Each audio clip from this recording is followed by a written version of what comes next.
Hello and welcome back to Matt Hayes' Tottenham Blog and today's edition of the Tottenham Hotspur Transfer Roundup. It's been a very, very busy 24 hours in the Spurs media sphere. A lot of the news that we're getting is not good news, but we are expecting, well, I personally am expecting some good news in the coming days in the form of one or two signings. We found out Adama Traore is on his way to Barcelona, which we're going to talk a lot about today. We'll also touch on Luis Diaz, Sofiane Amrabat, and the potential departures of Tanguy Ndombele, Giovanni Lo Celso, Dele Alli and more. If you are new to the channel, my name is Matt and I'm a senior soccer analyst for Opta and Stats Perform, and what we will be doing for the next 4 days, including a deadline day stream, is talking transfers. So we're going to dive straight into things. Fabrizio Romano has reiterated again that Tottenham are going to be very busy in the next couple of days of this window, and Sky Sports reporter Lyle Thomas has said that Spurs are hoping to bring in at least one new signing this window, regardless of whether they offload Dele, Ndombele or Lo Celso, although doing so could allow them to do more work on the squad. So we are expected to make at least one signing regardless of departures, but more departures, as we've been told for so long, as will always be the case with Spurs, will allow more players to come in. And look, we're going to start with Adama Traore because that is the story of the day, the story of the last couple of days, and for Spurs, the story of the window. The player that appeared to be our number one target, the man that Antonio Conte wanted to make his right wing back. And that's not going to be happening because, as Fabrizio Romano tweeted a couple of hours ago, Adama Traore to Barcelona, here we go. He will be joining the Spanish Giants on a 6-month loan deal with an option to buy for €30 million over the summer, with bonuses added on to that as well. Now, straight away, it's easy to get frustrated at that, and I'm annoyed. Of course I'm annoyed. You know, as a player that I didn't particularly want at Tottenham, but I'd warmed to the idea because it was a Conte signing, it was a Paratici signing. And of course now that isn't happening. He will be on his way to Spain, back to where he started his career. And it seems as though the last 27 days of this window has been wasted. And I see Spurs fans saying, you know, we should have got this wrapped up sooner. This is all Tottenham's fault. It's Levy's fault. It's this, it's that. Let's take a deep breath. Let's take a step back and let's look at what we know. From the way Tottenham are dealing in this window, from how quiet it's been, how there's multiple targets that have been identified for different positions, the way we're going about approaching these players, even the very specific targets that we have, there's no doubt in my mind whatsoever that Fabio Paratici is controlling transfers at this football club. It's not Daniel Levy. I have full trust that Paratici is the man who is controlling things at this club right now. And as we've heard from Paul O'Keefe since last Friday, really, Tottenham had everything, well, maybe not everything signed, everything in place, but we had the majority of this deal agreed with Wolves and with the player, so that if we wanted to make this deal happen, if we wanted to bring Adama to Tottenham at any given moment, Antonio Conte could make that happen. Now, what I take from that is Antonio Conte did not want this to happen. He decided there are better options out there, maybe there's other positions he wants to focus on a little bit more, whatever it is. I firmly believe Antonio Conte did not want this deal to happen, which is why we didn't pull that trigger. And fans are saying we could have got this wrapped up 2 weeks ago, 3 weeks ago, all that. We would have. And that is the simple fact of the matter. But when it came to the situation when Barcelona were interested in the player, even as Tottenham fans, we have to understand and we have to see the fact that for a player, especially a Spanish player who came through the Barcelona academy, Adama was going to pick Barcelona. And it's as simple as that. If it's a choice of Barcelona or Tottenham, he's going to pick Barcelona. And you cannot blame Tottenham for that. You cannot blame Levy, Paratici, Conte, whoever you want to blame, whoever you want to believe is in charge of transfers at this football club. If this player chose Barcelona over Tottenham Hotspur Football Club, done. It's as simple as that. Cranford there says, should have had Adama this past summer. This past summer, Adama was going for £50 million. That's how much Wolves wanted for him. £50 million. That's way too much for this player. Way too much. And even looking at what Barcelona are paying now, €30 million, that's still too much. You know, Tottenham had offered in and around 15 or 18. Wolves were asking us, I think it was £20 million they were asking for. That's the limit of what I would pay for that player. But €30 million, it's just not a good deal for Spurs at that price. And again, Paratici, Conte have other targets in this position. It's how they work. They have 3, 4, 5 targets. They negotiate on a few, they pick one. Okay, it's easy to see the bad side of this, but we need to look at this reasonably and take a step back. And again, I understand the frustration. I'm also frustrated because I had spoken myself into actually wanting this deal to happen and thinking it was going to be a good deal, but it's not happened. And we need to go and look at the players that can come into Tottenham and the players that we could sign for the rest of this window. Just to give a bit more detail on the deal that sees Adama join Barcelona, Fabrizio Romano said that Wolves have asked for a buy option clause included in the deal, Barcelona will cover the full salary until the end of the season. All parties involved now working to complete the deal. Tottenham had no fresh contacts with Adama agents today after the deal was in standby. Tottenham finished last week confident of signing Adama Traore. So there we have it. The deal was in standby. The deal was in standby. If we wanted this to happen, if it was our absolute priority, if it was the only player that Conte wanted for this position, for no period of time would this deal have been in standby. They would have, once everything was agreed, pen to paper, medical, announce it. In standby, Spurs, this was not an absolute priority. Maybe it was something they were hoping to fall back on. Whatever way it was a target, it is a setback and it is a disappointment, but it's not an absolute calamity. It's not the end of our transfer window. There's so much more to it than that. Even then, looking at if Adama would want it to come to Tottenham, David Ornstein says Adama Traore wasn't keen on playing right wing back, and Sky Sports say that he was unconvinced by Tottenham's offer to play him in a variety of different positions. He's now in talks to sign for Barcelona. So maybe he didn't want to play as a right wing back, which is what Tottenham wanted to bring him in to do.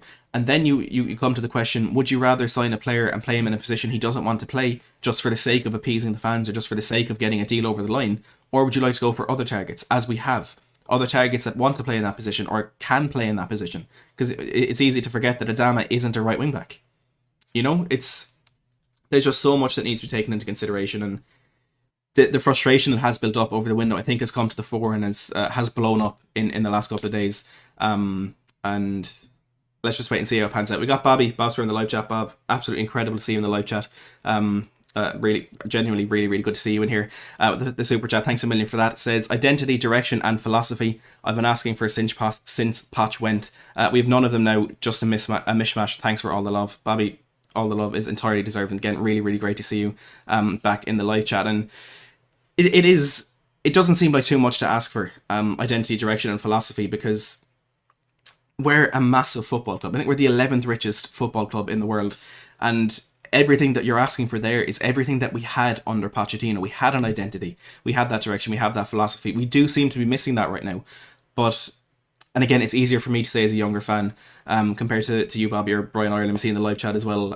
It's easier for me to say, let's be patient, or let's see where the club is going. Let's see what we're trying to build here with a new director of football, a new manager. There's so much to kind of come together here. But Bobby, I completely agree that's what we need.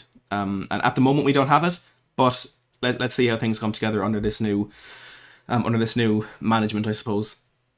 Lyle Thomas has said that Tottenham are not expected to intervene in the last minutes for Adama Traore, and a few other updates. The Telegraph has said that failing to land Adama will be regarded as a huge blow for Spurs, as Antonio Conte had identified him as a key target. And Charlie Eccleshare, as I mentioned there, says Tottenham have alternative right wing back targets, but need to complete a deal for one of them and sell Matt Doherty in the next few days.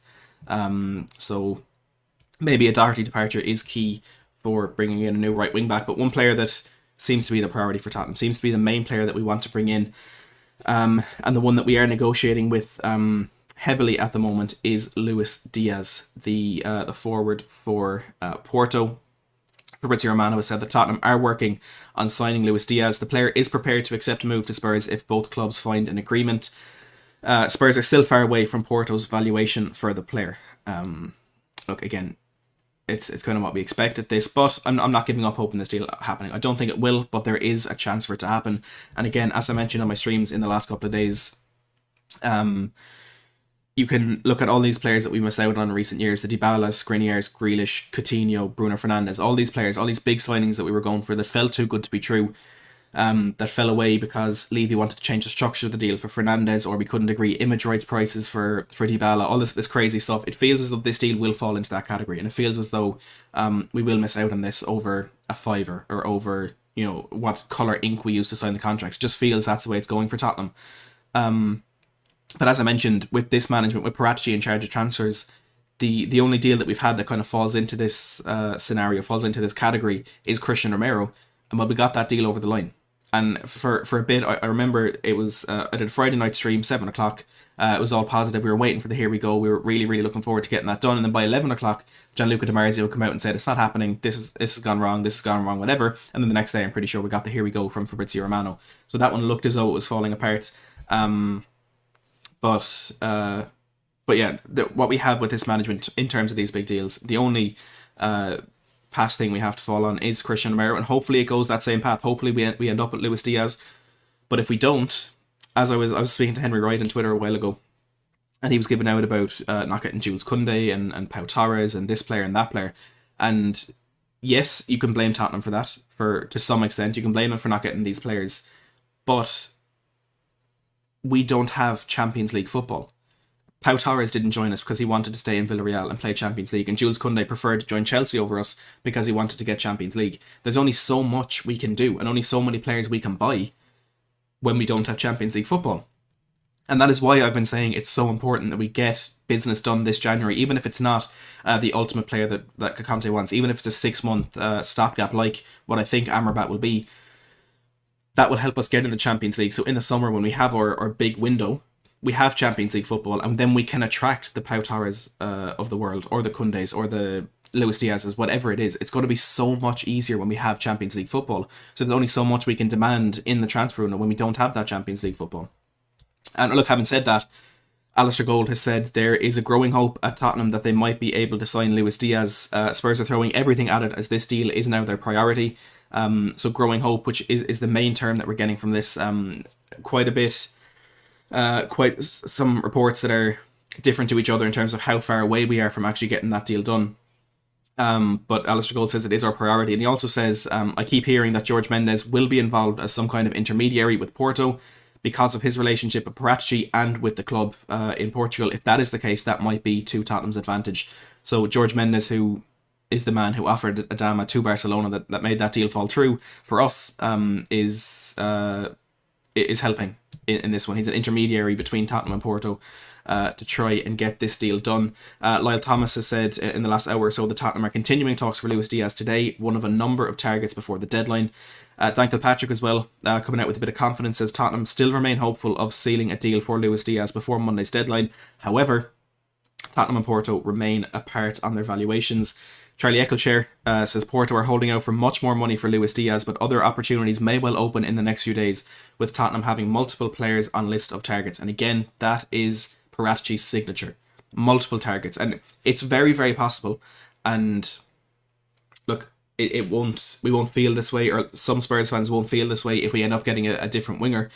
But it is so possible, and I would argue almost likely, because I don't think this deal will happen, that Paratici is doing this, whatever he's doing with Porto, so that behind the scenes he can get something else done. I don't know who it could be, the name isn't out there. It's possible it happens, again, possible we get Diaz, but if we don't get Diaz, it's not the end of the world. We have to adapt to what we're seeing at the club now.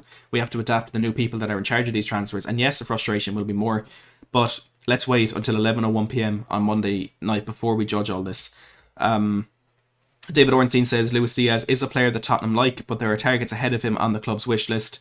We will likely see new names emerge in the coming days. So again, we will see new targets in the next 4 days and 4 hours till the window closes.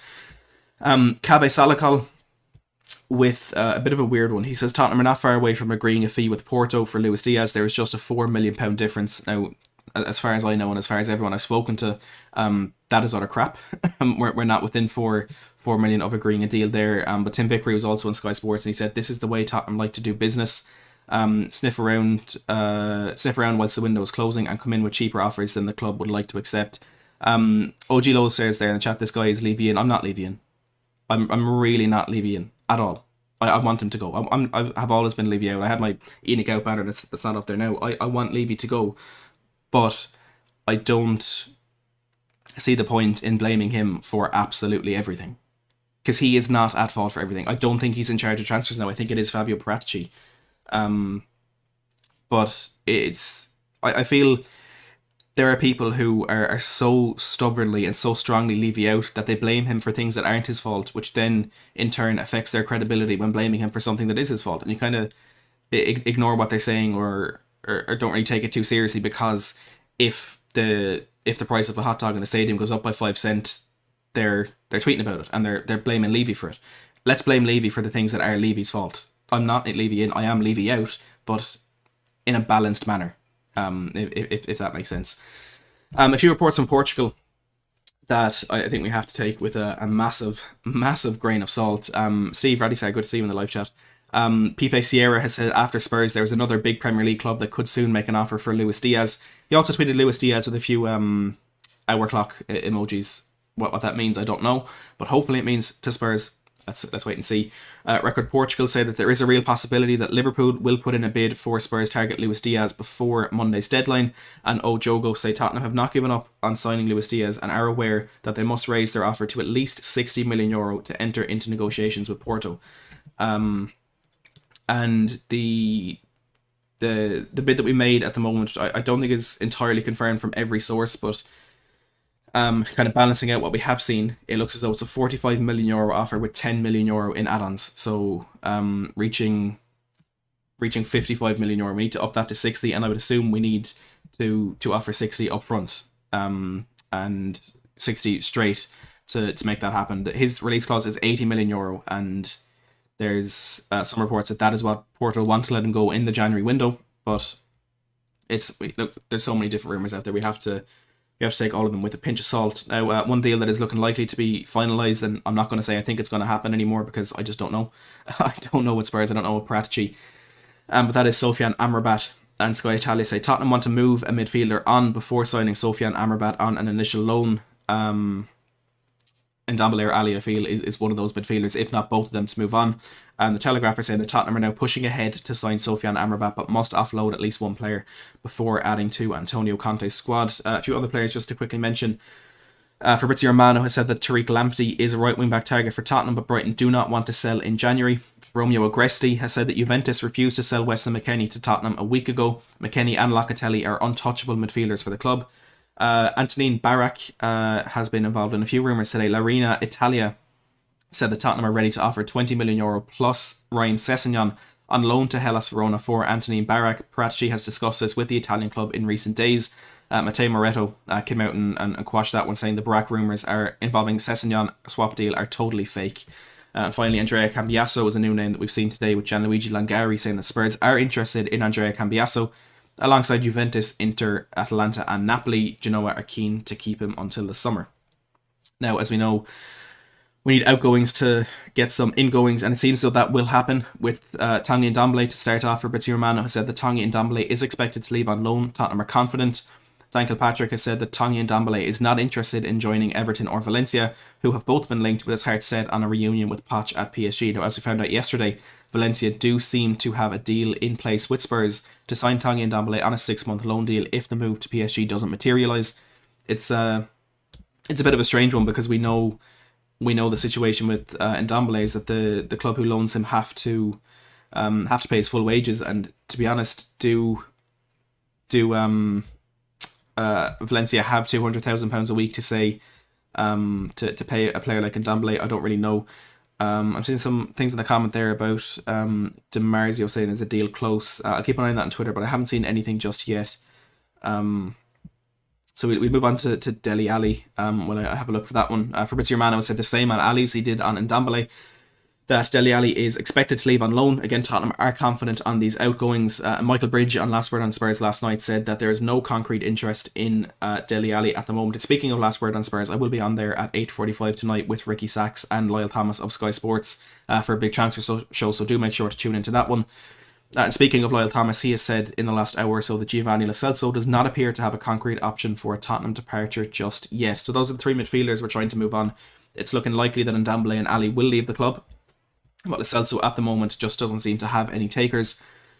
On Steven Bergwijn, Fabrizio Romano has again reiterated that Ajax won't give up on a deal to sign Bergwijn just yet, on a permanent deal that is. Mike Verwey of the Telegraph in the Netherlands has said in the last couple of days that Ajax have gotten whispers that Tottenham are still willing to sell, but it looks as though it will depend on a replacement, which could be Luis Diaz. Charlie Eccleshare, also speaking about this deal, says Ajax are still hoping to sign Bergwijn from Spurs this month. They'd be willing to go up to circa €22 million, which is £18.3 million, but Spurs want €25 million, which is £20.8 million. So about £2.5 million in the difference there between Ajax and Tottenham. And he also says that unlikely the club will sell him unless a replacement is purchased. Luis Diaz is the main target. Another winger who could be on his way out, and we have had an update from AS in the last 5 minutes. AS say that Brian Gill is keen on a loan move to Valencia, or he would welcome a loan transfer to Valencia. Excuse me, I'm feeling a bit ill today, so I apologise if my voice is it is breaking.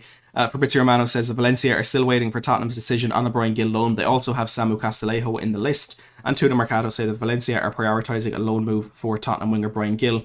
The talks between the two clubs are continuing over a potential deal.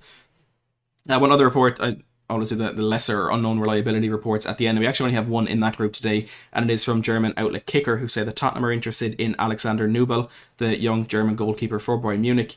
They say that should Neuer extend his contract, Bayern will likely sell him. The German club can recall him from Monaco at any point where he is currently on loan. We have had one official departure from the club today, and that is midfielder Niall John, who has joined Charlton on loan until the end of the season. He said, "I'm over the moon. I'm looking forward to it. I'm excited to get out there and play for the fans and play for the badge." So the departures so far have been Dylan Marconde to Blackburn, Jack Clarke and Sunderland, and now Niall John to Charlton, and of course Kian Etete coming back from Northampton on loan and being sent straight out to Cheltenham Town.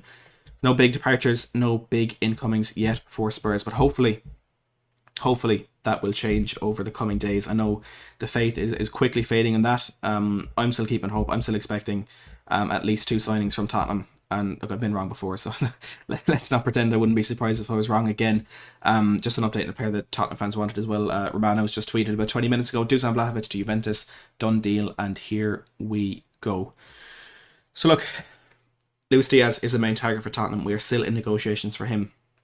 If we can get that over the line, I don't care about losing Adama. I don't care about missing out on him. I don't care about any other target we've missed out on, because Luis Diaz is an incredible player, and hopefully Spurs can get that over the line. Let me know in the live chat. Let me know in the comments if you think that is going to happen. But as always, do make sure to hit the like button on the stream if you have enjoyed today's transfer roundup. A little bit shorter than usual because we've had a whole lot said in the media without really learning too much about anything other than Adama's move to Barcelona.